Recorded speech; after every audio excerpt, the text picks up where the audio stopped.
नमस्कार मित्रांनो, तुम्हा सर्वांचं संकल्प न्यूज चॅनलवरती सहर्ष स्वागत। मित्रांनो, दिल्लीतील आंदोलनाला आता मोठं वळण मिळालंय। रुग्णालयात दाखल असलेल्या सोनम वांगचुक यांनी एक मोठं ट्विट करत उपोषण मागे घेण्यासाठी केंद्र सरकारसमोर 3 महत्त्वाच्या अटी ठेवल्या आहेत। या अटी नेमक्या कोणत्या आहेत, सरकारची भूमिका काय असू शकते आणि या घडामोडीमुळे आंदोलनावर काय परिणाम होणार हे येणाऱ्या काळात कळणारच। मित्रांनो, कॉक्रोच जनता पार्टीच्या वतीने जंतर मंतरवरून संसदेकडे धडक मोर्चा काढण्यात आली आहे। हा मोर्चा संसदेच्या दारात पोहोचला आहे। यावेळी सरकारकडून आंदोलकांना चर्चेसाठी निमंत्रण देण्यात आल्याची माहिती मिळते। कॉक्रोच जनता पार्टीच्या ट्विटर हँडलवर याबाबत माहिती देण्यात आली आहे। तसेच सरकारनं चर्चेची तयारी दाखवल्याने सोनम वांगचुक यांच्या विनंतीनुसार अभिजित दिपके यांनी आपलं उपोषण मागे घेतल्याची माहिती मिळते।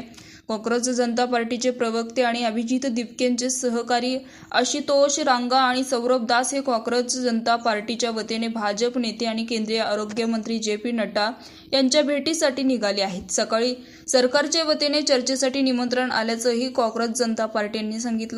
तसेच आमची मागणी स्पष्ट आहे, मोठ्या प्रमाणावर तरुण आता या मोर्चामध्ये सामील होत आहे अशी माहिती CJPच्या ट्विटर हँडलवर देण्यात आली आहे। म्हणजेच सरकारच्या वतीने JP नड्डा हे आंदोलक तरुणांसोबत चर्चा करणार असल्याची माहिती मिळते। शनिवारी सरकारनं पहाटेच उपोषणाला बसलेल्या सोनम वांगचुक यांना जबरदस्तीने उचलून नेत रुग्णालयात उपचारासाठी दाखल केले होते। त्यानंतर त्याच क्षणी अभिजित दिपके यांनी सरकारच्या या कृत्याचा निषेध करत आपण स्वतःच आता उपोषणाला बसलो आहोत अशी घोषणा केली।